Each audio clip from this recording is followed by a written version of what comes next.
strange substance found by a Southwest Arkansas man be part of a government test? Well, that's the question at the heart of a phenomenon called chemtrails, now getting widespread attention. Well, they say the government is dumping chemicals on us to control or manipulate the weather. And they say the unusual-looking jet trails in the sky are actually chemical-laden chemtrails. People say the government is up there in airplanes spraying all kinds of chemical to change or manipulate the weather, leaving what you see there, and they call that a chemtrail. So what I look up there and I think are contrails, you're telling me are chemtrails? Yes, that a contrail would be dissipated by now. And it's interesting, Dale and Christina, this is of interest not just in this country, but European countries and frankly all over the world. A lot of folks interested in it. Well, Dave, you mentioned that climatologists and others who study the atmosphere believe that they'd be able to surely spot any kind of signs of an ominous plot. Our journey started in San Diego, California, where thousands of scientists, engineers, policymakers, and journalists gathered for the American Association for the Advancement of Science conference. One of the topics was the artificial manipulation of the Earth's climate, also called geoengineering. During the meeting, scientists spoke about the plausibility of implementing geoengineering campaigns throughout the world under the guise of preventing global warming. One widely accepted theory was to block the sun by spraying something into the atmosphere. When they were asked about existing aerosol programs, they stated clearly that no such programs have ever been implemented. But strangely, these proposals sounded exactly like what people around the world are claiming is already happening. When I found out that the American Association for the Advancement of Science was going to be held down here and the main body of topics would be on geoengineering, I had to come. I had to be in on this. I had to hear what these top climate change scientists had to say. And that's the other question about chemtrails and whether geoengineering is being deployed right now without our knowledge. I don't have any personal insight into that, other than to say that I've worked in government at pretty high levels in the White House and at state government. I'm personally skeptical of that.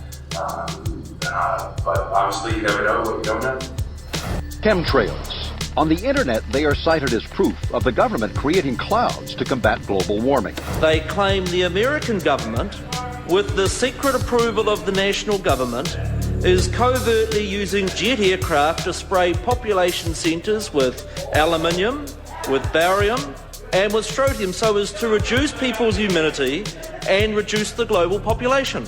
I'm always a little bit suspicious because the government doesn't seem that capable to do something on such a large scale. That is not rain, that is not snow. Believe it or not, military aircraft flying through the region is dropping chaff.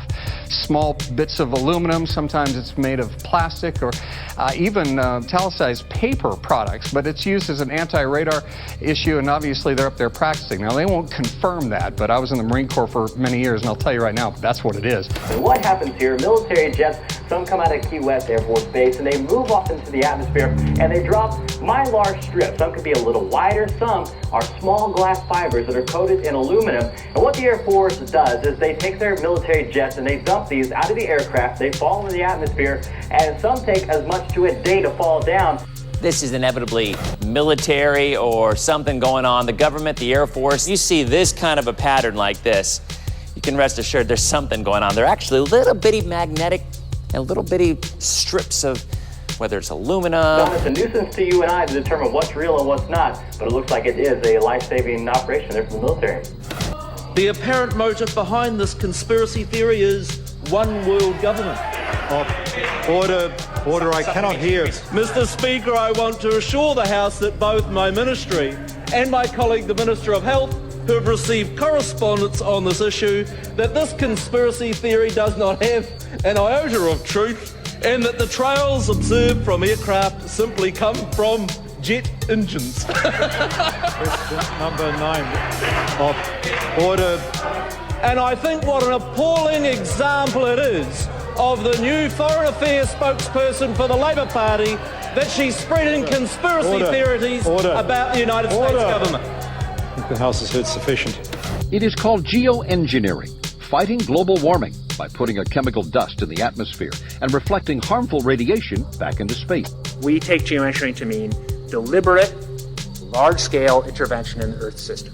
There are a variety of schemes that have been discussed for geoengineering. A classic example is injecting reflecting particles into Earth orbit. Nevertheless, there might be some good reasons to think about alumina. It turns out, first of all, there's been a lot of work on the environmental consequences of alumina in the stratosphere. The big deal really is that alumina has 4 times the volumetric rate of forcing for small particles as does sulfur. And that means you have 4 times less surface area for the same rate of forcing. And this is a much bigger deal. You'd have roughly 16 times less the coagulation rate, and that's the thing that really drives removal. So you could get away, we think, with much smaller mass fluxes. So that's why we see things like in the use aircraft patent from '89, they talk about aluminum. And that's why we're seeing in the surface water samples aluminum. And here's David Keith saying that aluminum has 4 times the reflective volume surface area.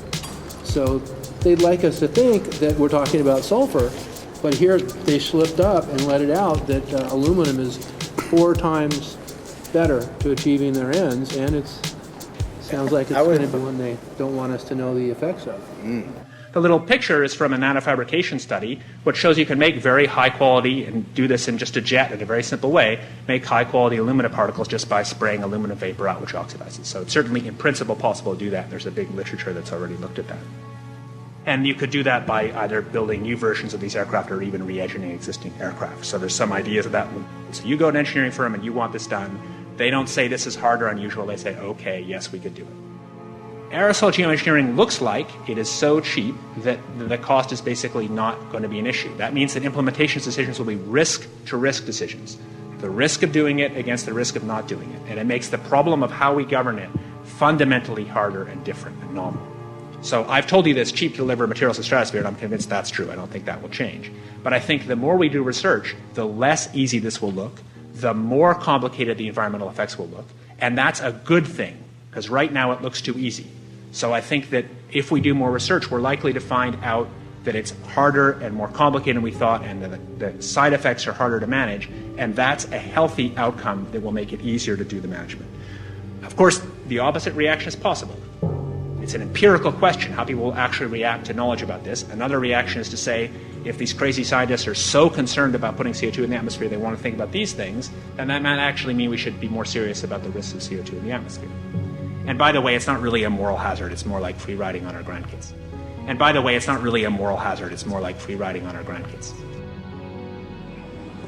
Numerous air quality studies, including from CARB, California Air Quality Resource Board, have named submicron-sized particulates as being particularly harmful for human respiration. Through all the discussions today, I have not heard any mention of this fallout, and has this been studied, and also the effects of a highly reactive metal like aluminum on toxifying soils and waters? The question is, what would be the effects of these materials on human health if they came down into the stratosphere, in particular small particles and aluminum? So the collaborators of mine working on the aerosol scheme are actually folks from Carnegie Mellon who focused on human health impacts. And while we haven't published it, that was the very first thing we did, was do the order of magnitude calculation in level pencil and paper, but with an expert on human health impacts about whether there could be an issue. And for aluminum or other particles, there are a lot of toxicological things that need to get looked at seriously. But if you're just thinking about the sheer number of particles and the human health impact of small particles, the answer is, well, we haven't published it. That was the first thing we looked at with some of the leading experts who do epidemiological research on human health impacts, and it's not even close to being an issue. Clarify, so 10 megatons of aluminum dumped into the atmosphere would have no human health impact. So let me be more careful here. To separate out the toxicological, so the alumina we've only begun to research and published nothing. Alumina we've only begun to research and published nothing.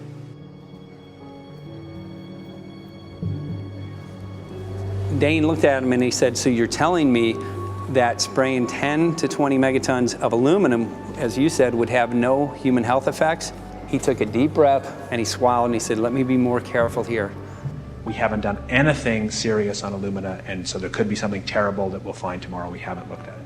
And that, for me, that was the whole main point of what is going to be coming out to the public. It's the damaging effects of aluminum that are being found around the world in massive amounts. Here's David Keith confronted on this very issue, and he looked, at that point like they just let the cat out of the bag. Mm-hmm. we haven't done anything serious on alumina, and so there could be something terrible that we'll find tomorrow. We haven't looked at it. They're proceeding because they have an agenda that's separate from trying to thwart this crisis of global warming. You know, there's obviously several other objectives, whether it's depopulation, control, weapons aspects, communications aspects, all kinds of things, you know, wild cards that we know nothing about. We don't really know, and I'm not going to attempt to speculate on exactly what the agendas are, but we can see clearly the agendas are not benefiting mankind. You know, it's benefiting the agenda of the elite. And so I think the question is, how do you draw the line between some activity that is allowed and doesn't need global governance and activities that do require global governance? Dr. John Holdren has agreed to serve as Assistant to the President for Science and Technology and Director of the White House Office of Science and Technology Policy. I look forward to his wise counsel in the years ahead. My personal opinion is that we have to keep geoengineering on the table. We have to look at it very carefully because we might get desperate enough to want to use it. So what would we do if in year 2040 or 2060 there's a severe climate crisis, say widespread famines or Greenland sliding suddenly into the ocean?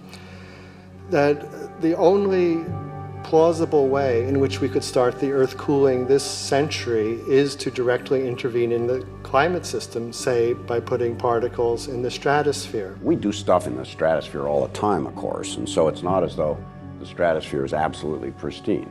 But you don't want to have people going off and doing things that involve large radiative forcings or go on for extended periods, or for that matter, provide lots of reactive surfaces that could result in significant ozone destruction. You know, maybe I'm putting a particle into the atmosphere because I'm trying to make money, or maybe I'm putting a particle into the atmosphere because I'm engaging in scientific research and trying to understand cloud physics, or maybe I'm putting this particle into the atmosphere because I'm trying to make it rain locally to seed a cloud and get more snow on our ski slopes. And this obviously raises all kinds of questions. It's hugely risky. It will likely negatively impact some people, but we might find ourselves in a situation where those risks seem worth taking. One of the things that really shocked me was in one of the breakouts they had the benefits of these programs and then the risks. Now the benefits, the one thing that was stated was the just cooling the planet. You know, some of the risks were ozone depletion, droughts in Africa and Asia. I got to tell you, I came away from this experience after listening to these scientists for 4 days of symposiums, really concerned because it's clear now that they are justifying, rationalizing, and looking to legitimize some really, really horrible impacts, further impacts on our environment. And they're basically formulating the sales strategy and the implementation and oversight strategy and the funding strategy. After San Diego, I was shocked by the programs that had been proposed. I decided to write about it. That night when I finished, I sent the article to an online publication with my email address attached. When I woke up the next morning, my inbox was flooded with responses from around the world. Why? Because I had just broken the story on aluminum in geoengineering models, which I had no clue at the time that very few people knew about. Now this metal, aluminum, is being found in massive quantities way above normal levels all over in rain, in soil, and in snow. After that, the calls started pouring in from people who were desperate for someone to investigate. That was the fuel that started the film. Before we started filming, we had the opportunity to sit down with one of our favorite authors and documentarians, G. Edward Griffin, to find out what he knew about the subject. I'd like to talk for a minute about an issue that's getting more and more attention. That's the issue which scientifically is called stratospheric aerosol geoengineering, also called the chemtrail issue. I'm very aware of the chemtrail versus contrail controversy. As far as I'm concerned, it's an open and shut case. I have been watching the development of jet travel from its very beginning. I used to live near the Los Angeles airport. Remember when the the first jets came in and landed, man, they made a big noise. We never heard a noise like that before. And we used to go down and sit at the end of the runway and watch these jets come in and take off because it was a novel experience. I've been watching jets all my life, and I know about jet contrails. I've watched them. They're vaporized moisture, ice crystals, and they get out there in the atmosphere, and then they effervesce and evaporate and then disappear, and you can see them. Plane moves along, and the little white trail follows right behind it, and usually about 10 or 20 lengths of the plane or thereabouts, and then it's gone. And you can still see them that way, by the way, once in a while. So there goes a contrail. These other things we're talking about are not at all the same phenomena at all. These planes go by, and they billow out this white smoke, and it covers the sky from horizon to horizon. It doesn't dissipate at all. And they crisscross each other. And you see this thing cover the sky and turn it milky, and then people start having trouble breathing, and then you hear stories about the aluminum and barium deposits that they're picking up and the residue. And you put it all together, and I don't see how anybody who's got their eyes open and their mind open can come to any other conclusion but that somebody is spending a lot of money and effort to spray the planet. The question is, why? I have my own theories, but I hope that there will be some good investigative reporters go out there and get us the answer. I know that whenever it's finally discovered, and it will be, the people who are doing it will undoubtedly say, oh, well, we did it for you folks. It's for the greater good of the greater number. It's for the society. It's probably to prevent global warming, or maybe it's to inoculate people against some kind of a dreaded biological attack. We can't go around shooting everybody in the arm, but we can spray them and save their lives. You see how good we are? We're doing it for the benefit of society. I know they're going to, whatever it is, they're going to say it was for your good, but mine. Think if we had the ability to steer hurricanes, and the hurricane was going to slam into New Orleans.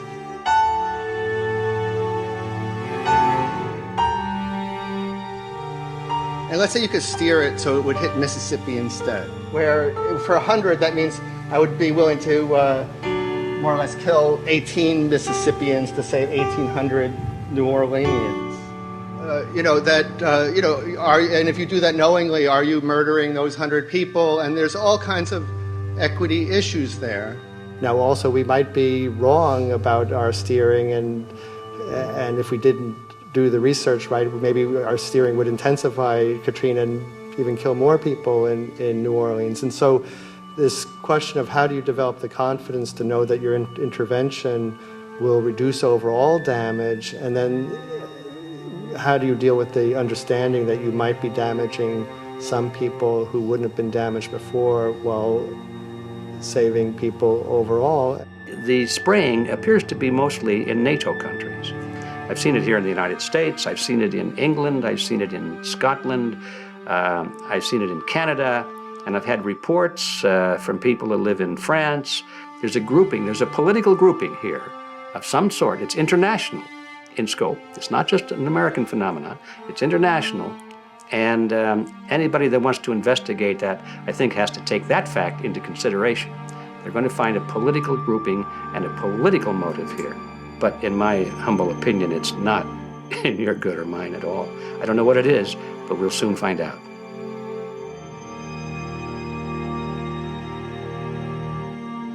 I'm sure that if you follow the old advice, which is follow the money, you'll come to the answer sooner or later. Soon we realized that we all shared the same need to get this information out there, to share with the public, to let people know what is being done. Ed felt so passionately about the issue, he offered to help us. Well, the main thing now, since it looks like the budget is going to be met, is to get it done well. We don't come off the tree knowing any answers at all. Yeah, we're not scientists. We're just asking questions, exactly. And we've got to be very skeptical about the answers. That's it's totally accurate, totally honest. Why can't people see this?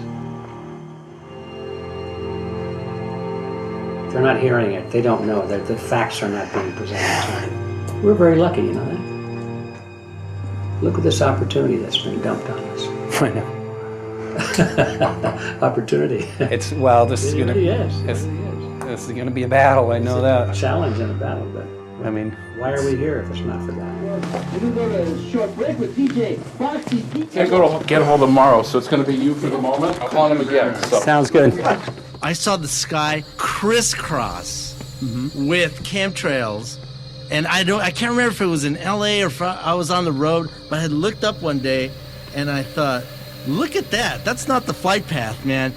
That was a grid, a regular grid over the city, and I couldn't believe my eyes. Milky white clouds. And, you know, it all seems very obvious, and now the evidence of what we have on the ground with the aluminum, the barium, strontium, and with what we see in the patents and what the geoengineers say are going to happen, I mean, for the everyday Joe, this is a slam dunk. This is a very delicate moment for the powers that be, because they're taking a covered-up operation like the tropospheric aerosol program, or chemtrails, Project Icarus, whatever, it's had many names over the years, and they're making it overt into a geoengineering scientific shield to deflect sunlight, because global warming's out of hand.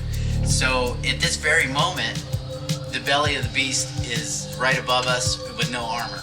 Whether people believe in chemtrails or not, the geoengineering should be scary enough. And when people learn about geoengineering, chemtrails will then become apparent because they're the same. So you're talking about a global conspiracy here. Geoengineers propose doing this on a global level. Off to Redding, California. Guess this is the second step after the 8 AS meeting. We'll see what we find.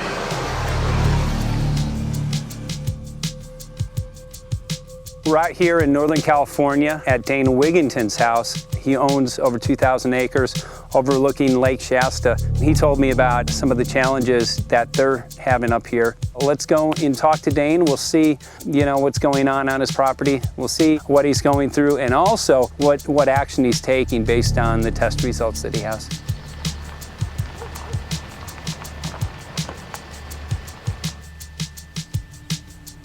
As you know, I have a background in the energy fields.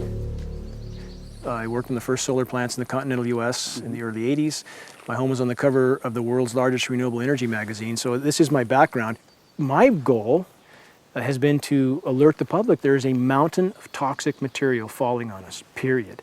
Before about 5 years ago, our skies were typically blue, and now you see it's covered with lines and haze. And virtually nothing you see on the horizon, nothing you see in the sky above us is a natural cloud. I mean, it is virtually all the remnants of these aircraft lines that you see fanning out, spreading into clouds, artificial clouds. But the sky is a very dirty look to it. There's not the white cloud blue sky that we had only a few years ago, but it looks like there's some sort of massive industrial activity or forest fires burning over there. And we see that typically every night.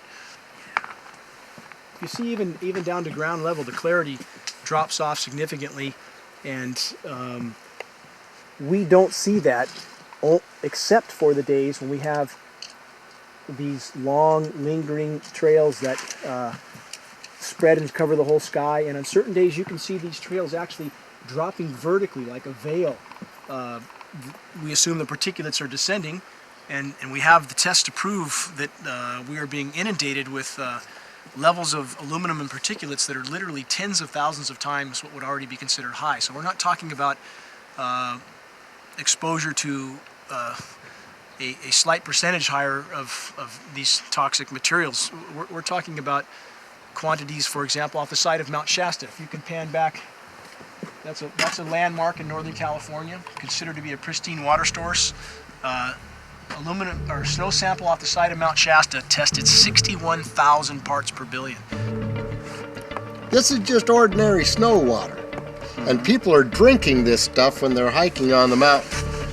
And remember, government action is required at 1,000. This is 61 times over the government limit, and our hikers are drinking this poisonous water on Mount Shasta Mountain itself. God. Barium, 83. Strontium, 383. So this summer, the people climbing are drinking poison. Basically. I certainly wouldn't want to drink 61,000 micrograms per liter of aluminum. And again, we've already seen in 5 years soil pHs in this area that have escalated 10 to 12 times, and we can prove that conclusively. Well, this is not speculation. We can prove conclusively that these metals have been in the rain. We have duplicate samples. Bachelor of Science in Forestry, International School of Forestry at Missoula. Master's in Zoology, specialized in aquatics. And 35 years with the U.S. Forest Service as a wildlife biologist.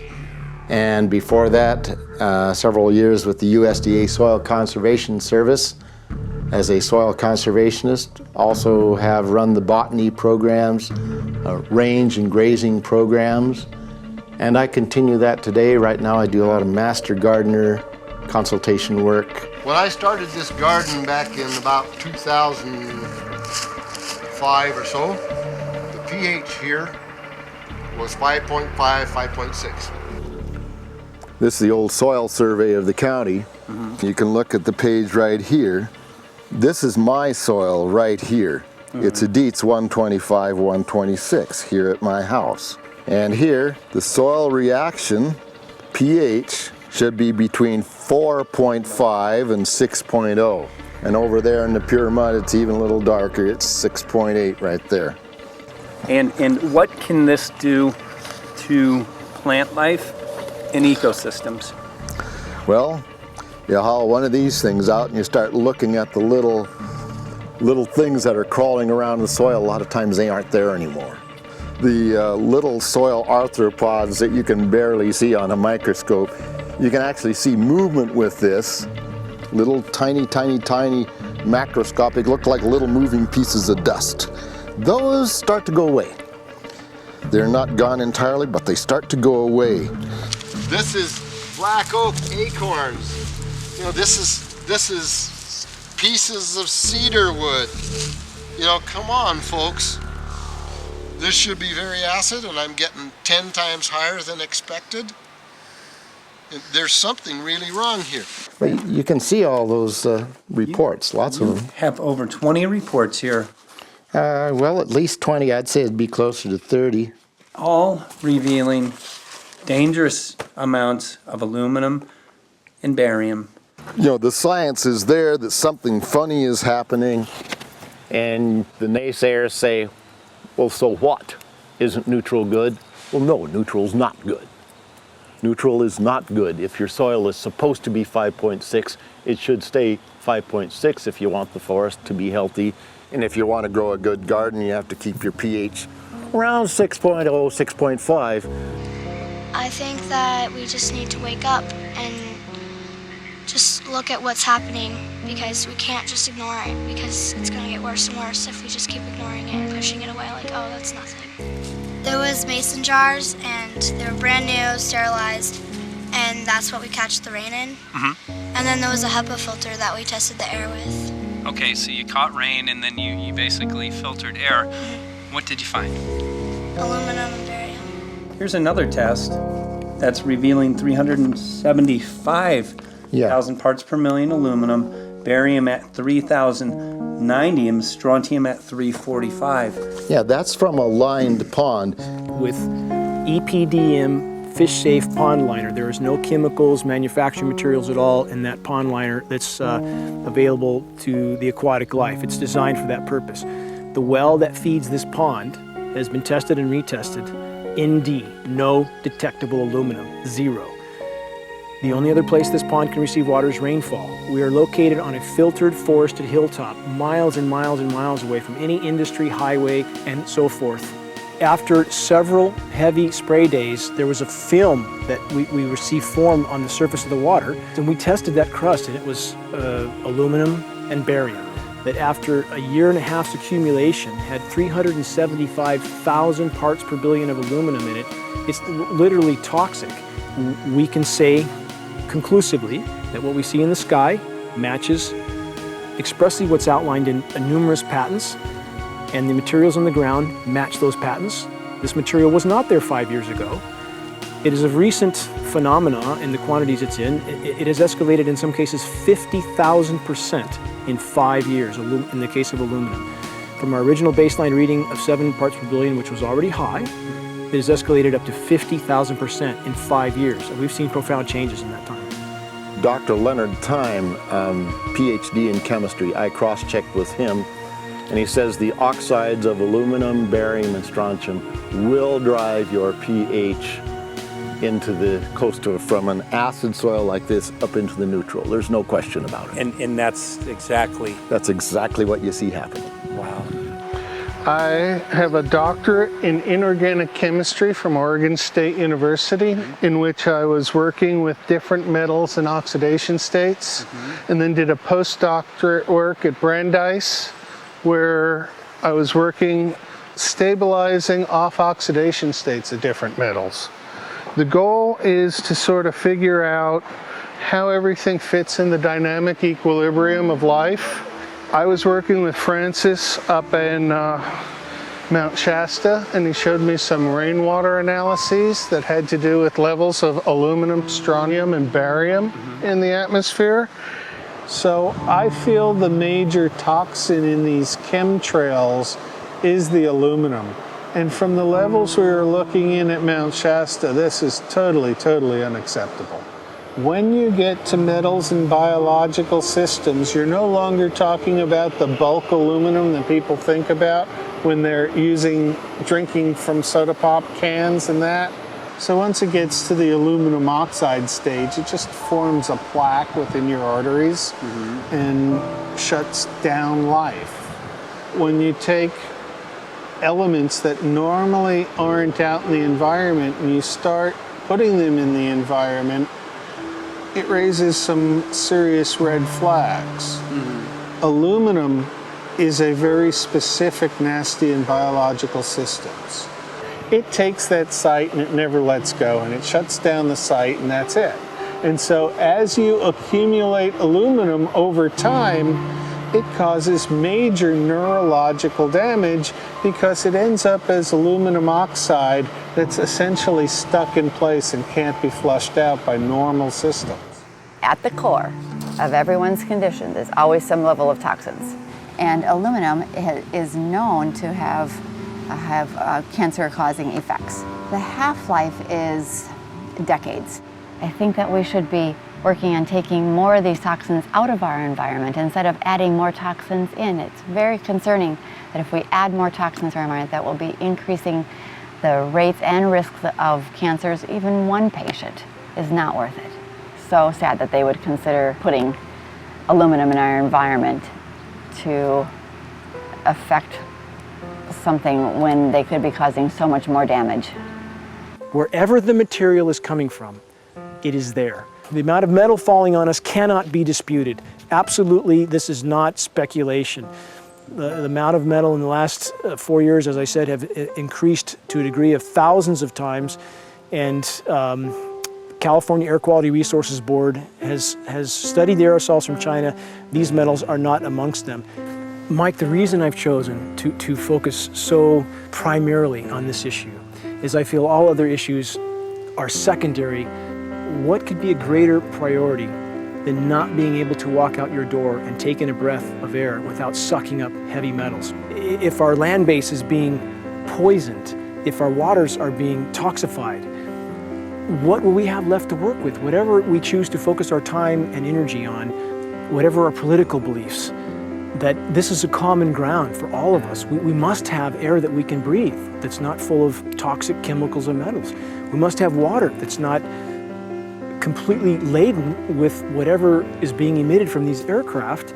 And if people stopped to consider that the atmosphere is as thin as a layer of paint on a basketball, it is an extremely thin layer that allows life to exist on this planet, to simply treat it as a physics lab and experiment with it until it is broken beyond repair is folly of unbelievable proportion. And if people understood that this sort of experimentation not only is going on, but has been going on for a very, very long time. Going back 50 years, there's been countless climate manipulation, weather modification programs that the vast majority of the public is completely unaware of. And if they think that this is not true, that certainly that somehow they would have known if it was occurring, I would ask them to look at things like Agent Orange and the things that governments do because they can, because there's no one to stop them, because they have these huge military machines that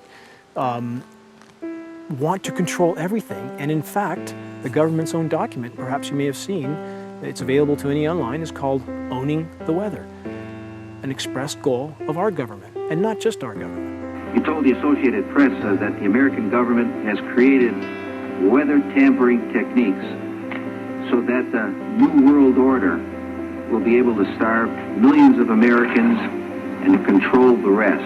There is weather control techniques. Number one, the entire patents on the equipment. Number two, Senator Claiborne Pell's complete statement and story of his own that not only does it exist, but that we even utilize it as far back as the Vietnam War. Well, Murph, we're going to do what we can. Let's see what we can do. You got the scientists behind you. The scientists are with you, so at least this scientist is with you. I may not have $1 million budget, but I've got enough to show that something's dreadfully wrong. You got it. All right. So Arizona will be this Monday, the 21st. Senator Johnson up in Show Low. So we're going to be in the car a long time.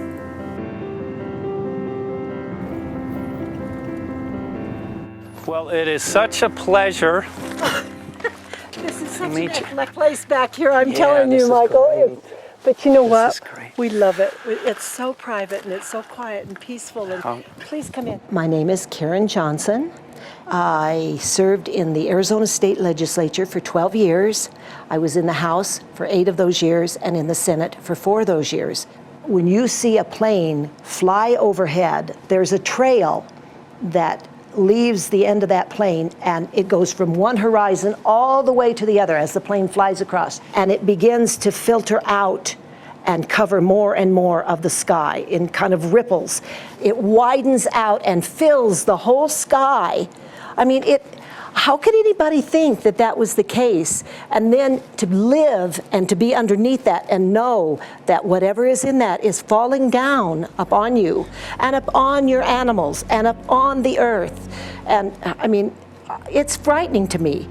And if people don't start really waking up and facing the fact that we've got people that are doing terrible things to us, and we had better wake up and fight back now. I mean, I'm the mom of 11 kids. I've got 35 grandkids. I mean, I've got a stake in this. I care about what is going to be left for my children. I care about it, and I'm extremely worried about what is going to be left to them.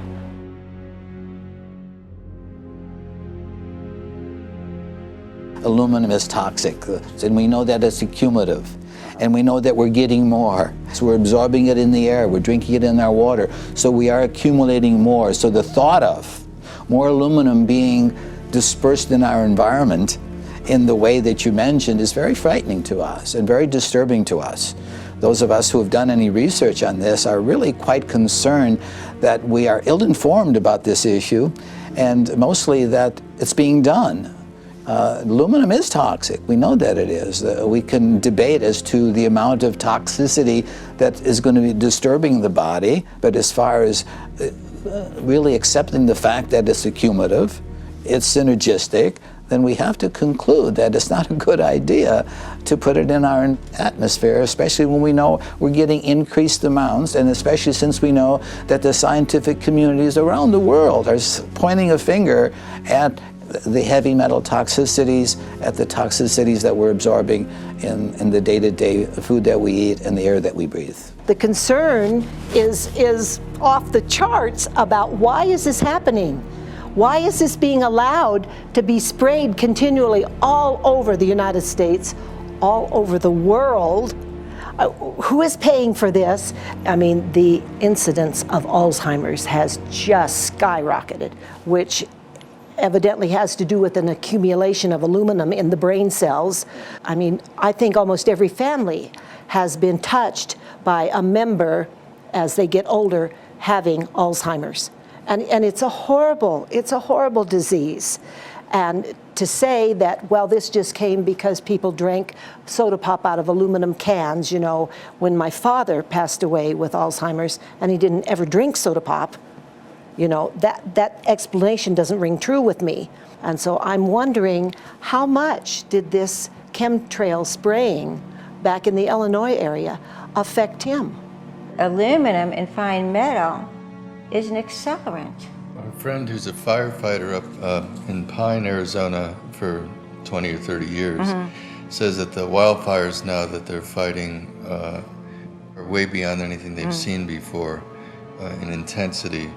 And when you look at the air samples and you see the fine particles of aluminum, which is very flammable, and magnesium settling on the trees, this is causing unprecedented savage wildfire. But if you look at this, you can see these are parts per million. They sent this to me, and I just found this to be extremely interesting because we should have like 2 parts per million of aluminum in our air. And this is saying that there's 39,000 parts of aluminum. That's astronomical. Barium is high. I mean, these are way off the charts of what people should be breathing or what's coming down on them. And, you know, if people wonder why their health is deteriorating, why they're having to go to emergency rooms, why they can't breathe, you know, why they're getting Alzheimer's, this has been planned. We have elites, I don't know what you want to call them, one worlders, Illuminati, I don't, whatever you want to call them. But with these people that don't care about the average person.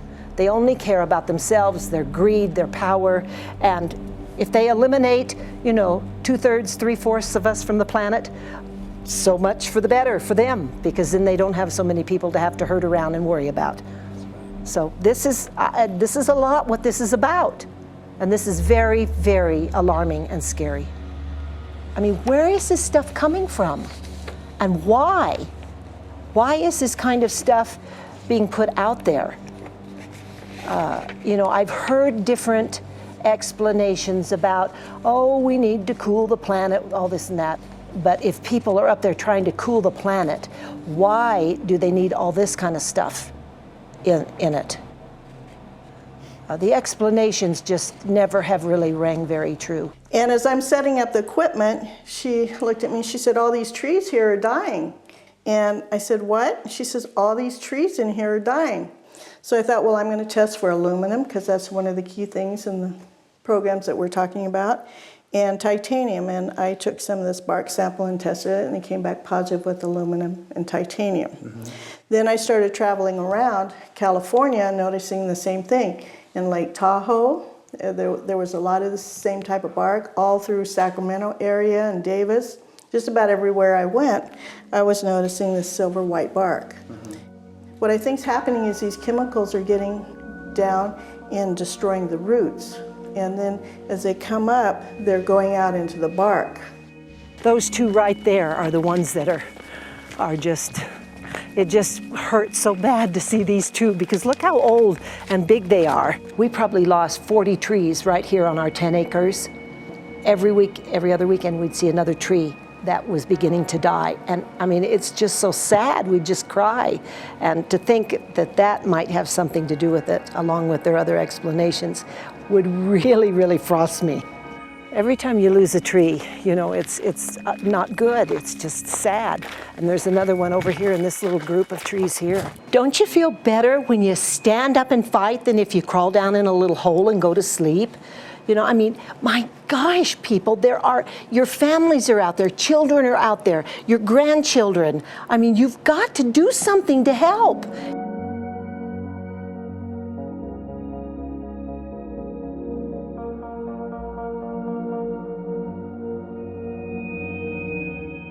My greatest hope is to get people to question.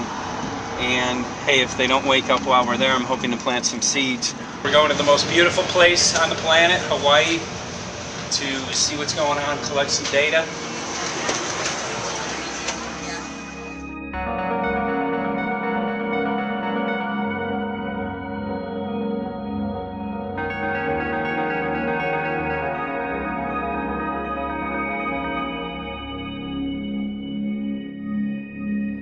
Thank you for having fun with us. Hope you enjoyed the trip. Have a great vacation and welcome home if you're lucky enough to live here. Thank you.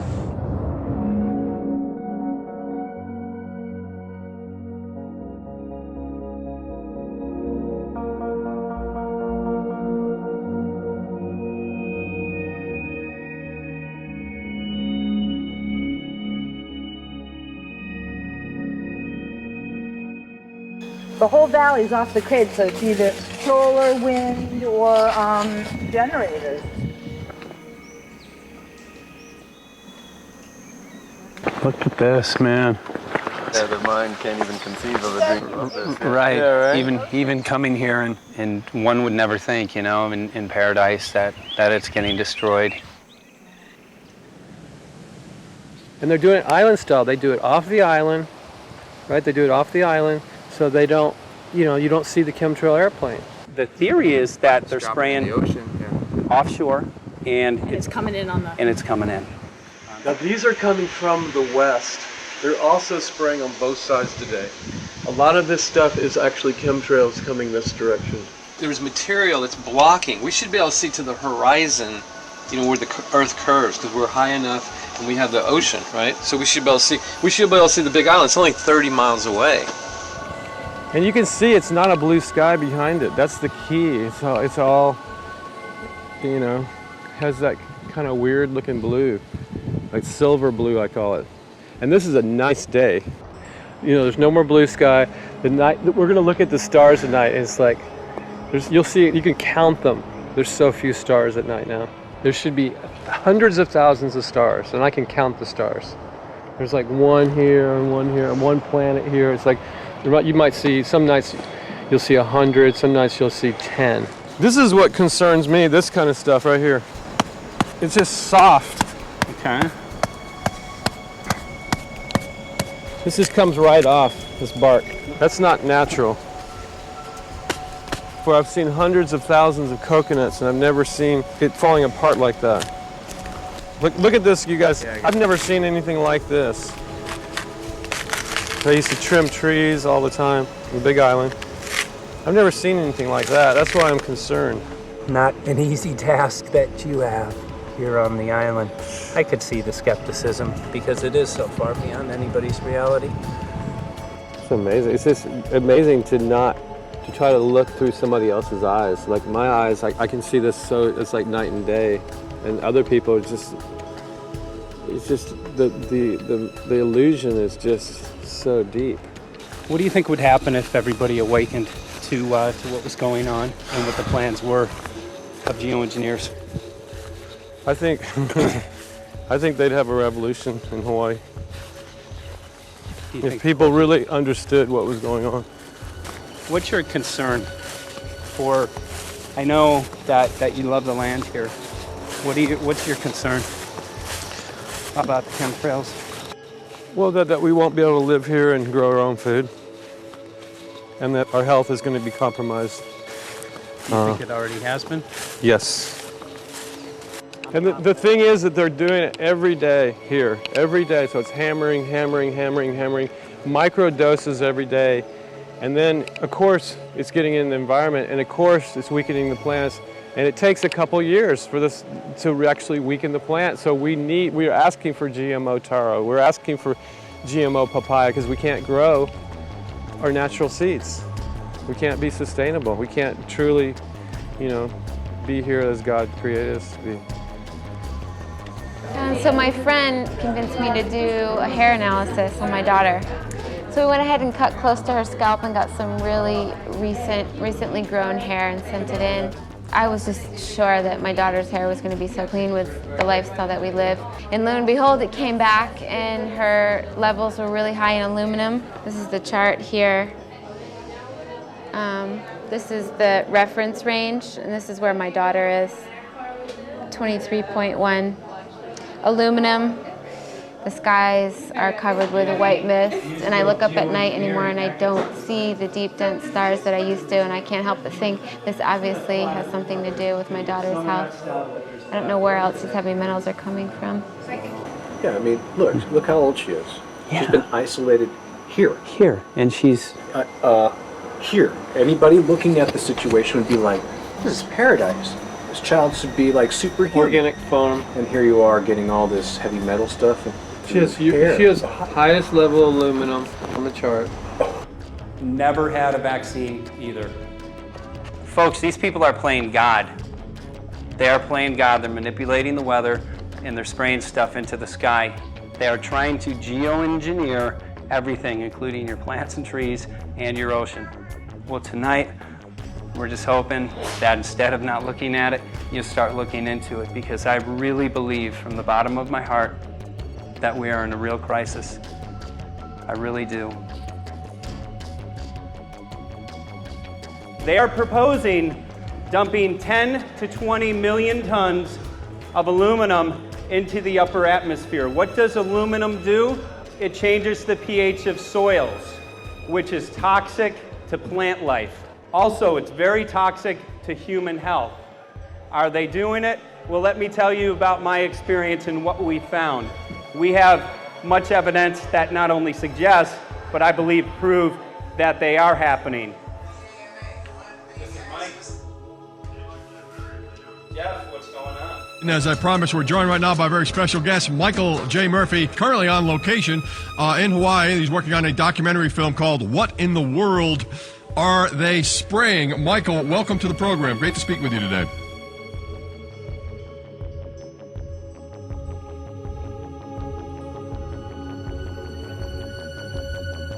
I had a friend who recently, he's always looking at things from a different perspective. He's a bit of a conspiracy theorist, you know, and he says that whenever the president comes to LA, there's no spraying that week. Could you have a better place for an interview? I mean, look. Well, this is being done over our farms and over our things. So basically, they want to eliminate our ability to eat organic food, have clean water. So in some ways, it sounds to me like, and you know, again, it's just a projection, but it sounds to me like this is control. How do we control the masses? Yeah. How can aluminum be good for you in any? And what was the second chemical you mentioned? It's barium. Barium and aluminum. Obviously, those are toxic to everything. To human health. To human health, to farms, to animals, to everything. 61,000 parts per billion. And there should be a government alert at 1,000? At 1,000, people are drinking this. People that climb the mountain, they're drinking that snow. It's poison. Oh my God, that's so disgusting. So that's 60,000 times above regulation. Exactly. 60,000 times above regulation. And I've talked to friends and they're like, well, that's just ice. That's just condensation. And I'm like, you can talk to a second grader. Ice doesn't float in the sky and spread out that way, you know? You're not an expert, but you're a concerned citizen who said, wait a second. Who's actually doing the research. Yeah, you're doing the research, and that's what we need to do as Americans and say, you know what, I want to know what's going on. I want to know what the FDA is doing to my food. I want to know what the government's doing with my air, my water, and the soil. And, you know, it's just great what you're doing. And I just, my kudos to you for bringing light to this subject. Put all of the theories aside, just what geoengineers are proposing and what's being found is scary enough. So we can just address that. And I encourage more people to just step up and ask questions and do what he's doing. So thank you, Michael, very, very much. Aerosol spraying aluminum affects everywhere, and we have a beautiful tropical climate which I believe might be in jeopardy. So we wanted to not only come and bring the message of what people were finding around the world, but encourage people to test for the aluminum, strontium, barium. Essentially, I think it was an effective trip. I saw a lot of people here in Hawaii, in Maui, awake and not only curious, but willing to look into this deeper, and that's my only hope. This is one of the boldest moves, I think, from Ed Griffin yet. This is the taboo topic that nobody's supposed to talk about, and that is aerosol spraying. Now, we've got tons of documented proof of errant aerosol spraying. It just blows my mind that the whole essence of humanity has always been to look up into the sky and ask why. Though there are no limitation, there's endless space, an endless universe. Now, in the 21st century, we're not allowed to do that. Anyone who looks up and sees the giant grids and the X's in the sky that weren't part of our existence until just a decade or two ago is somehow called a kook. And the people that are the best and biggest proponents for the revolution and for liberty, they don't want you to talk about it because you could discredit them. It seems to be an industry that's being built up to milk the taxpayers by undergoing some kind of a giant global spraying program to make all kinds of money on the project, and they don't seem to care really what effect it has. They're not trying to experiment to see if humans can survive it or anything like that. They just want to get this stuff up. And then we discover, as we're going further down the line, that there are companies generating genetically modified organisms, or seeds, modified seed crops they're being engineered to resist the aluminum in the soil. And a lot of crops won't grow in that. And so now, after they've messed up the soil, all the farmers were going to have to go back and buy seeds that have been genetically engineered to resist the aluminum that have been put into the soil. And all of a sudden, mankind is completely dependent upon these companies like Monsanto and other giant agricultural firms. You can't even grow natural seeds anymore. And we're looking at that. It's a shocking thing. I hope we don't find that that's true. But all the arrows right now are pointing in that direction. We get into cost-benefit analysis here because there's also HARP could be involved in this. Geoengineering, as you guys mentioned, which is documented heavily in Dennis Kucinich's bill, that is the Space Preservation Act, which, by the way, I don't think got through Congress. And then Kay Bailout, as we call her here, Kay Bailey Hutchinson, also put together some legislation in order to qualify geoengineering, which, again, is supposed to save us all from global warming. But it is cost-benefit analysis because they can benefit on so many different levels. Ed, that's how they do everything, isn't it? That's right. And, there's an old adage, if you just follow the dollar, follow the buck, you get to the source of the problem. And it looks to me like there's a tremendously profitable industry being built up right now around this concept of geoengineering or weather modification or reducing global warming and all of these other things that can be sold fairly easily to an unsuspecting public. They all say, oh, well, that's good. We don't want global warming, And so they put up with this, and they don't question, they don't criticize. But behind the scenes, you see a whole industry being built up, which is, as I say, tremendously profitable. And the money for all of that is coming from the taxpayers. And it's a scam is basically what it is. We're just focusing on the one area that is real easy to prove. There's no speculation in the area that we're going into. They definitely are doing this geoengineering. They definitely are talking about it. They're working up formulas for it. They're putting together strategies for it. They've got funding for it. Everything is in place. We don't even have to go into those other areas to make the case. Okay, let them believe that, but at least they must understand that there's no question that they're talking about it and planning to do it. And so shouldn't they be equally alarmed about what they're going to do if it can be shown that barium and aluminum and some of these other toxic metals are very destructive to the planet and destructive to human health? Isn't that enough? How many issues do we need to crank into this? And so, if you're going to kill the planet and kill the population, do we need any other reason to be alarmed? What in the world are they spraying? Thank God people are asking this question. That's all we want. We just want to be able to ask these questions. Our good friend G. Edward Griffin, all these years, Mike Murphy and Paul Wittenberg are doing this great effort with your help. This is a community effort to get people real information. What in the world are they spraying? Any final quick comments before we're out of time? And my only final thought is that we asked the question, what in the world are they spraying? And we now know what it is. And folks, you're not going to like it.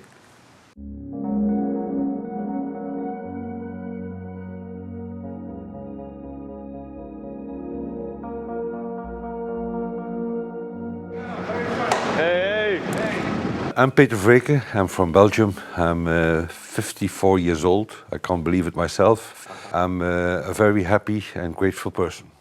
We are doing the job the police or the Justice Department or the Environmental Department should have been doing. And it's really essential that it's going to be a grassroots revolution. I think so. God is on our side because we are not fighting against, but for. Yes, we're fighting for. I was in the council for about 25 years and also a period as the mayor. So from that moment on, 10 years ago, everything started to change. I start to get a picture of what is really going on. And it became crystal clear to me that we, humankind, have been manipulated and dominated and exploited for centuries. And this chemtrail phenomenon made me angry because I was so helpless. You can decide what food you're gonna eat, whether you're gonna smoke, what water you're gonna drink, what kind of life you're gonna lead, but not with this phenomenon. Then you are just a victim. It's only a game. And there have to be good guys, and there have to be bad guys. And luckily, we are in the position to be able to play the role of the good guy who has the chance and the opportunity to overcome. 3 days that we shared with them, my heart just dropped because it was such a beautiful way to live and such a peaceful way to live. I left thinking, what's this going to be like in 10 years? Is everything going to be killed off on the property? And if it is, how are they going to get their food source? Are they going to have to take a class, you know, and get certified by company XYZ? And what are the requirements for that? And that really is the end of freedom. I'm concerned about that. I definitely, I really am, yeah. I learned to say everything is now as it has to be now. And everything is going to be okay. It's going to be all right. It's going to be okay. Yeah. Yes. I have this deep feeling that in the end we will prevail because we have the right on our side. The cosmos is helping us. And I have this strong feeling that we are being supported by entities and by forces we can't even imagine.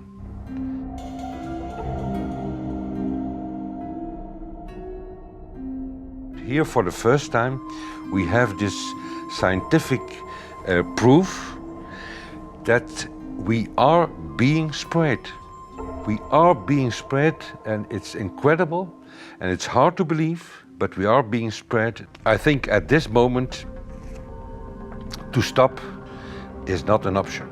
Once you know it and once you have a tool like this and an opportunity like this, that the issue of chemtrails or persistent jet contrails or whatever name you use for it, that this phenomenon is recognized as being real, publicly debated on. In the context of geoengineering, I think it's high noon to bring this to the public. This is what the sky is supposed to look like. These are old paintings.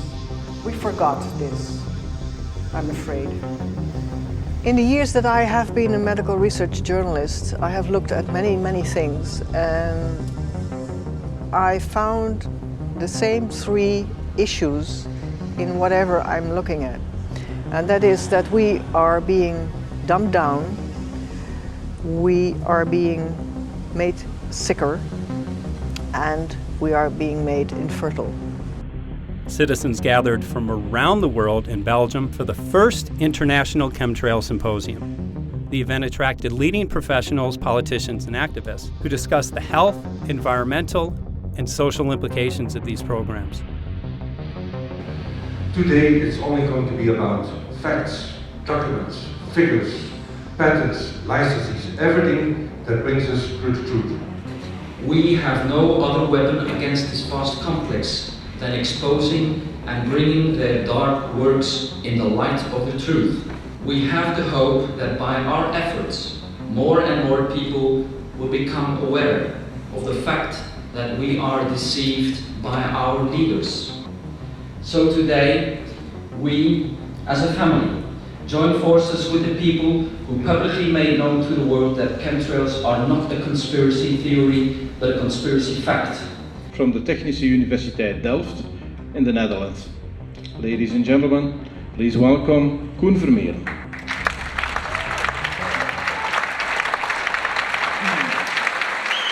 Well, I'm Koen Vermeeren. I'm a university professor of Delft University of Technology. Usually people are with their heads to the ground in their own two-dimensional space and they don't look up. But if you do, you see more and more spaces like this. And it worried me too. I have no explanations to our students about these phenomena. And then I studied it myself and I found out that I couldn't give them the answers they wanted because I think that the phenomenon is not natural. It's not natural what is happening, and the explanations that are given to us are not enough for me. If you look at them from a scientific point of view, the first thing a scientist does is trying to explain something. Because I'm smart and my students are not as smart yet, so I have to give them answers to questions. But if you ask most scientists honestly, they cannot answer all your questions. If people are using climate control over our heads, I want to know about it. I want to know the consequences, I want to know the health impact, I want to know everything. I need, as a teacher in my university, to give answers to my students. And they have good questions. And I don't have the answers, and I want to know. Excellent. And we should discuss this. Ladies and gentlemen, for here you in the auditorium and for all over the world, Michael Murphy.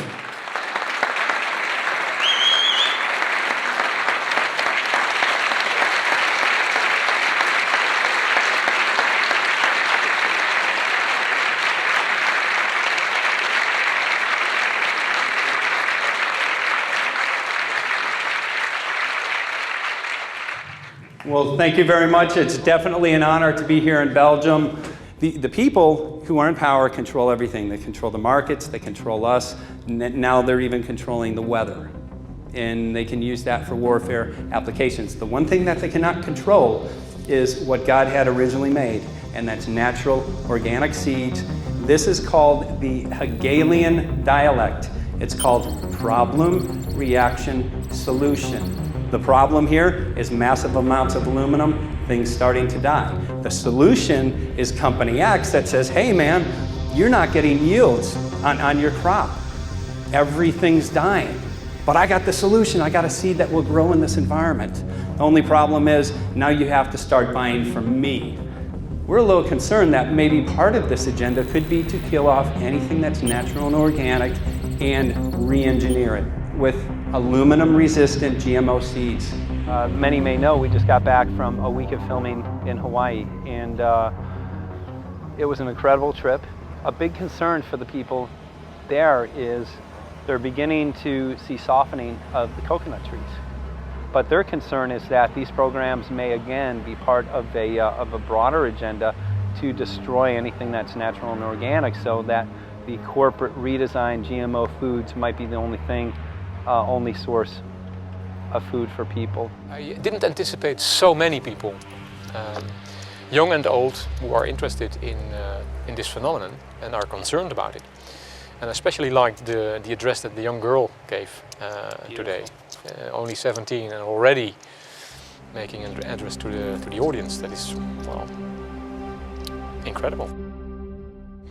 My name is Sofia Xenidis. I am 17 years old. It is quite scary to know that the air we breathe is not what it's supposed to be. That the food we eat and the water we drink contain traces of those substances which are sprayed out over all of us, as though we were being poisoned like insects. The feeling that this is causing me are feelings of deep anger and rage. I don't want to be poisoned, I don't want to be infected with cancer, and I'm just so angry that this global poisoning can be going on such a massive scale, and not enough is being done to stop this crime. A clear answer to one question. Are we being sprayed? Have we been sprayed? And is it their intention to spray again and again? What are we going to do about it? How are we going to deal with it? How are we going to stop it? I know the answer. There is only one person who can stop it. And you know it. You are. You are the person, the one you have been waiting for. We are magnificent, beautiful, godlike, divine human beings. Ladies and gentlemen, sisters and brothers, in this auditorium and in the whole world, thank you so very much for being present with us. And for now, please enjoy this anthem.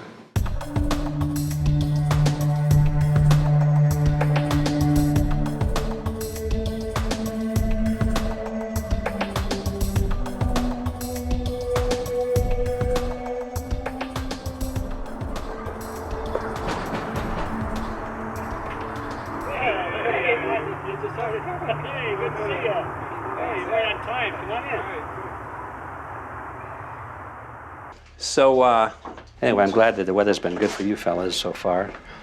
Just think if we were doing this in the wintertime, you might, if you're going to Washington, D.C., you might run into snow. Thank God we're not. That's right. You know, it's interesting because of the different weather modification programs. There's something like, I think, right around 32 in the continental U.S. alone going on. So the theory is that geoengineering is in part weather modification. You know, Mike, that's a very good point. There are so many subsets connected with this issue of geoengineering. People are writing to us all the time with information about the connection to global warming and the connection to weather modification. Some people think there's a connection with Morgellons disease. Others think it's kind of a means of transmitting electromagnetic impulses from the HAARP antenna system up in Alaska and Siberia. Boy, it gets your head spinning. And each area, I think, is worthy of investigation, but we have so little time. I think it's wise for us to stay focused on just the aerospraying and the toxic effect of these chemicals and the destruction of the planet and the damage to human health. What more do you need than that to convince people that we have to put a stop to it? So to stay focused, I think, is our mission on this one.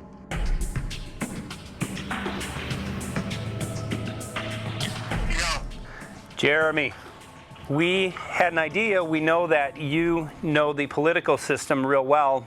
Our idea was this: we have a ton of data and information that we've collected throughout our travels, and you know, we really think a good way to end the film would be addressing this to elected officials, some of the senators. So we were wondering this, if you might be able to come and kind of help us out and perhaps show us the way in how to get this done politically. But it sounds like a really good idea, and I'm also going to get to, in terms of researching who it is that we should really focus on talking to about this.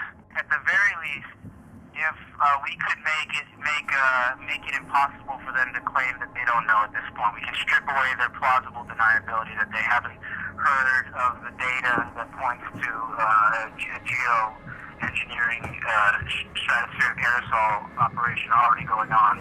At the very least, it should be very interesting to go to district of criminality and put some people on alert. Yeah, you have a lot of enemies in Washington. That's where all the power comes together and the money, you know.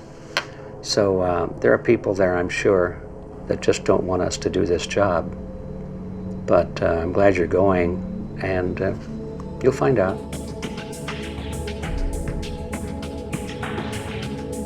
We took the data to Washington, D.C. There we presented our elected officials with the following letter. According to the 5th article of the Bill of Rights amending the Constitution for the United States of America, no person shall be deprived of life, liberty, or property without due process of law. But the daily spraying is depriving all persons living within the United States of life, health, liberty, and integrity of our common and private property without due process of law. As a representative of the people of the United States of America, we insist that you do everything in your power to protect us and immediately put a stop to geoengineering spraying at once. There exists no justification, legal or otherwise, to poison the planet and its inhabitants. Now suppose that space aliens arrived on, maybe they're going to land at the UN headquarters down the road here, or maybe they'll pick a smarter spot. But suppose they arrive and they give you a box, and the box has 2 knobs. One knob is the knob for controlling global temperature, maybe another knob is a knob for controlling CO2 concentrations. You might imagine that we would fight wars over that box, because we have no way to agree about where to set the knobs. We have no global governance, And different people will have different places they want it set. Solar engineering is like chemotherapy. No one wants it. But we all want the ability to do chemo and to understand its risks, should we find ourselves with dangerous cancer. How long does it last up there? The lifetimes are years. What, years? A couple years. And then it what, precipitates out, or Yeah, that's correct.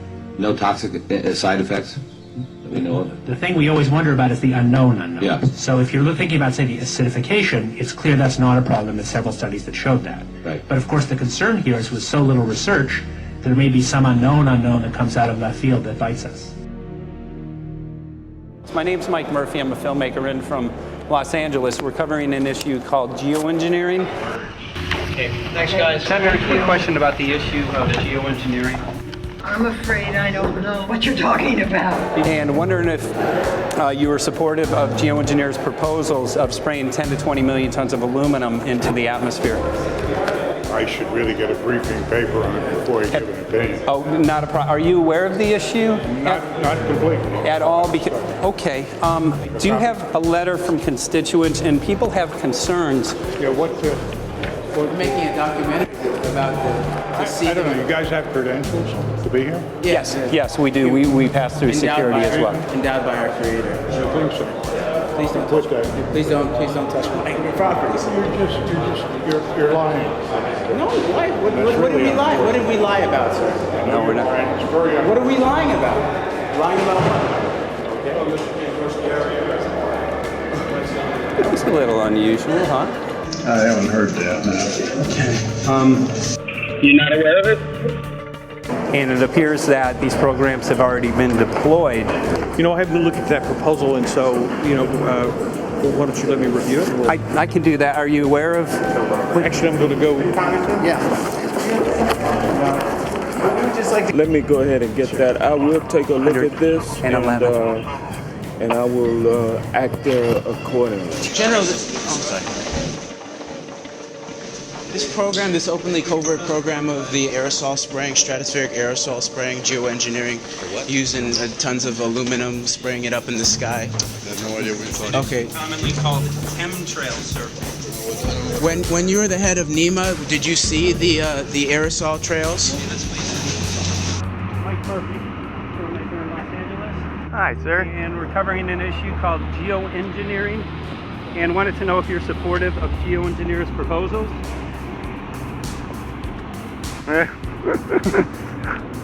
Congressman? Hey, Congressman. I'm wondering if you're supportive of geoengineers' proposals, which is dumping 10 to 20 million tons of aluminum into the atmosphere. Pardon? Okay. You make an appointment for my office. I'm not supportive of it. I haven't looked at it close, so I don't. Have you heard of the issue? Because it's becoming mainstream in public, and there are actually congressional committees which are being formed to talk about these programs. Mm-hmm. Yeah. Well, I think when we drop anything into the atmosphere, we should know prior to the effect of that, right? Yes. And if we don't have the knowledge as to what the effect will be, we shouldn't do it. I think there are 4 different options for thinking about deployment of geoengineering. The first one would be we just ban it. I would argue that one does not want to get too firm a restriction in place on small-scale studies early on because it'll tie the science hands. I think what the science community ought to be trying to do is say, you do small-scale stuff inside this space, and it's a scientific question what that space ought to be. There shouldn't be a lot of oversight and restriction. Congressman? Excuse me. Hi, I'm Mike Murphy from Los Angeles, covering an issue called geoengineering. These guys are running from the geoengineering issue. I wonder why. I'd have to talk to my staff. I don't know what the details on that are. Have anyone made you aware of the issue, or? Sir? Congressman, your committee talked about geoengineering last November. Are you in support of those proposals? I'd love to give you a paper. Geoengineering? You know nothing about the geoengineering issue? never heard of it. They call it geoengineering, but... Yeah, I never heard of it. It's nothing I've ever heard anything about. When we looked up in the air today outside the sea, we saw this stuff going on. Quickly, have you heard of geoengineering? No. The proposal is to shoot 10 million tons of metals into the air. This committee, Science and Technology, covered it for the first time. No. No, I've never heard of it. So we were very concerned. How you doing? I'm fine. How are you? So what? We spoke with Congresswoman Watson's office, and her press secretary, Ms. White, was familiar with Representative Kucinich's Space Preservation Act, which mentioned chemtrails and the weaponization of the atmosphere in space, and then it was pressured to be taken off the bill. Did you see the aerosol spraying going on today over the Capitol? Congressman? Geoengineering carries with it a tremendous range of uncertainties, ethical and political concerns, and the potential for catastrophic environmental side effects. He's not one to do interviews very often, so not unless we usually really pressure him into it. Okay. So don't, all that is, don't hold your breath. As chairman of the Committee of Jurisdiction, I feel a responsibility to begin a public dialogue and develop a record on geoengineering. We want to know if you're supportive of their measures by spraying 10 to 20 million tons of aluminum into the atmosphere? No, I think we need to have more research. Okay. And about the issue of current deployment, there's literally a mountain of evidence that many people believe proves the deployment of these programs. Any knowledge of that? No, there's certainly not a mountain of evidence. But I do support research into geoengineering, and I also support looking into the international governance of that. Okay. I hope anybody that has studied it knows, at least I think, that it's a radical proposal, and I hope we don't have to use it, but there may come that point in time where we do. Now, if we could provide you with the evidence that suggests that these programs are and have been ongoing, would you be willing to address this publicly? We've had about 3 or 4 hearings on it. We have addressed it publicly. Well, not about the proposals, but about the current deployment of these programs. Citizens. I don't support the current deployment. I think we need to have more research, and they have consequences that go beyond one nation. And so I think that there needs to be governance to that. Governance is not simply an issue of deployment, but governance before deployment in terms particularly of large-scale scientific fieldwork. I concede that on this subject and in general, it's not popular to talk about global rules. And when these people started talking about the need for UN Security Council oversight, a supranational environmental security enforcement with a strong mandate by the UN, it really was clear that they're looking for a global power behind the manipulation of the environment. But I do think it needs to be sort of an international kind of treaty that does tie and bind all nations into a common fate. It is a common fate. And unfortunately, it's not just big governments that could do this. It is small governments. It is billionaires probably could figure, I'm going to save the world all by myself, and I won't bother to mention it. How do we decide when there's a planetary emergency? Whose hand is on the thermostat? How do we decide when to start it? There's no way to do that right now. And what if we do start doing it, and then by some problem with the technology or with the will, that we can no longer do it? In a year or two, the aerosols will come out of the atmosphere and temperatures will shoot up at a rate much faster than it's going up now. And it's that rate of change that's hard for us to adapt to. So once we start it, we'll be sort of locked into doing it for a long, long time. And so that, and with basically no end in sight. Boeing would pursue this to make a profit, right? I mean, there's financial motivation to do this. Let's see. So let me not speak for Boeing. Is that allowed? Okay. Yeah, well, it is what it is. No, but someday, if the U.S. is going to decide to do this stuff, they're going to look to a company who can do it, and you want to be positioned. Boeing would rather be get it than Lockheed Martin. So certainly we have an industrial base that helps the country take on technologies and large-scale challenges like national defense. And we do that both for a profit motive as well as, I think, as a national service. So I think it would be truly disastrous if You know, we discovered a few years from now that there was a black program that some government had stood up to sort of learn on the quiet how to do this. It's pretty clear you can cool the planet, but you will not and cannot bring it back to exactly the same climate state you started with. So you may or may not, and I expect we'll have a lot of back and forth about how useful it is to ameliorate the risks of climate change. I think there's a good evidence it probably is useful, but we don't know. But it certainly can't get you back to exactly the climate you started with. I think everybody agrees with that. Do you think you'll see deployment in our lifetime? Let me say I hope not. Al? I would agree. I hope not. I hope Very not. preached. Okay. I see this as something like an evacuation plan. That you build big dikes. Maybe that's the emissions reduction to try to keep the flood from wiping you out. But that if that flood should come, that you'd like a plan for what to do in the event of that catastrophe. So I see these options more as a catastrophic response option and not as a way to reduce risk of everyday climate change. You would advocate mitigating consumption of beef as a means of accomplishing your objective? Yes. How would you suggest going about that? You can't. I mean, it's your job to decide what to tax and what not to tax. Obviously, if you wanted people to behave differently, you give them incentives and disincentives for behavior. But I'm sure that's the answer you wanted to hear, Mr. Smith. If only my time had not expired. Thank you, Mr. Chairman. Because there's literally aluminum and barium contamination found around the world, believed to be from these programs. Like, look, today over the Capitol looks like they're deploying some type of aerosol. Did you see it? No, I didn't, but good to see you. In a James Bond scenario, some rogue rich guy puts some airplanes in the air and seeds the clouds. What is to prevent that? I'd be glad to talk. You just call our office, we'd be glad to talk. Okay, are you aware of the issue? You do it through the... Are you in support of those proposals? What is your take? I don't know anything about it. You're not. I have to get more information. I've got a chair here. Okay, we'll give you a letter on this. Yeah, this is a letter from constituents. Okay, great. Excellent. And many people believe that these programs have already been deployed because mass contamination has been found. Geoengineering programs, stratospheric.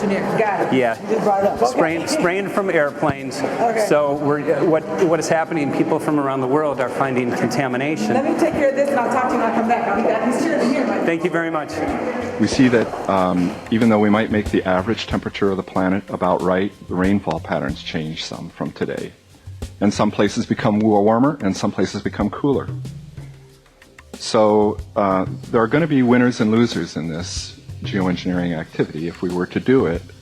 But nevertheless, as David has said, there are reasons why we might consider doing it. Many people are deeply concerned about it because of the toxicity of aluminum, and it has been addressed to Congress in various committees. Would you take a look at a letter from some of your constituents addressing the concerns? Excuse me if I go. Okay. Can I give you a letter from constituents? Are you aware of their proposals of dumping? Gotcha. Thanks. Well, I'm not familiar with it, so I don't know what they're doing. Okay. Well, geoengineers are proposing just that, dumping aluminum and barium into the atmosphere. Why would they do that? Aluminum's a precious metal we can use. Well, the stated goal is to actually cool the planet. However, there's a... Sounds strange. Right, exactly. So they're proposing dumping these metals into the air to block the sun, essentially. We're here to just find out what members of Congress are I hope we would have a strong hearing on that before we decide to do I would hope so. And there's plenty of evidence that not only suggests that these programs have been deployed, because we're finding contamination of aluminum and barium on the rain, snow, and soil. Okay, thank you. Thank you. LA County has seen 200% increase of Alzheimer's over the last decade. Tons of ground and water samples showing high levels of aluminum all around our state. Why don't you give me all the information you have? I have some very good people I will assign it to. Okay. And if you get it to Mr. Lavelle, we will He's get got it my to card the and right... send me an email and we'll take a look at it. We'll be in touch. We are Okay. investigating this, and there's literally a mountain of evidence that suggests that these Okay, programs are move that going on. mountain over to us. You Let got us it. take a look at it. And look up, Thank keep looking you. up into the sky, and you'll see some of it. Oh, okay. You will. You All can see right. the aerosols being sprayed out of airplanes quite a bit. Okay. So thank you. Yeah, the future of humanity is definitely dependent on it. So we're counting on people like yourself to take some proactive steps. So thank you very much, guys. You're very welcome. Appreciate it. Thank you. Thank you. Right.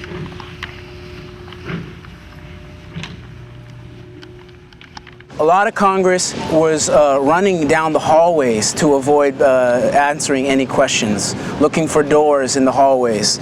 So apparently the war is against all of us, and we're all in a hostage crisis. People who took an oath to uphold and defend the Constitution are not only know this is happening, are participating in this. And all of us have a duty to stand up and speak out about it.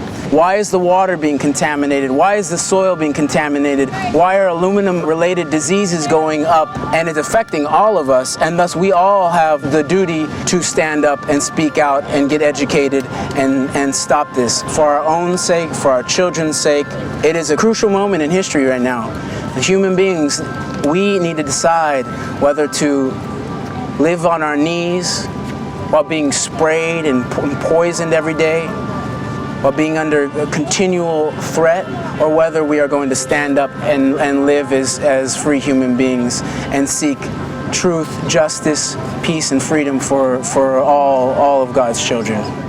So as you can see, we're ending our film here in Washington, D.C. We've made many public officials aware of this. Most of them either denied any knowledge of this, or they simply were unwilling to address the situation with us. So as you can see right behind the White House, we do have aerosols behind us. The spraying has continued. What is the solution? Is the solution here in Washington, D.C.? Clearly, this is one of the solutions, but the solution is not only here, the solution is within you. This issue affects all of us so deeply. So you need to look inside. Please get active, get involved, start spreading the word with growing awareness. About 90% of the population, we believe, is unaware of this issue, which means 90% of the people who normally might do something if they knew are not doing anything because they are unaware. So please look into your heart, use whatever skill you have to get the word out. The future of humanity is dependent upon it.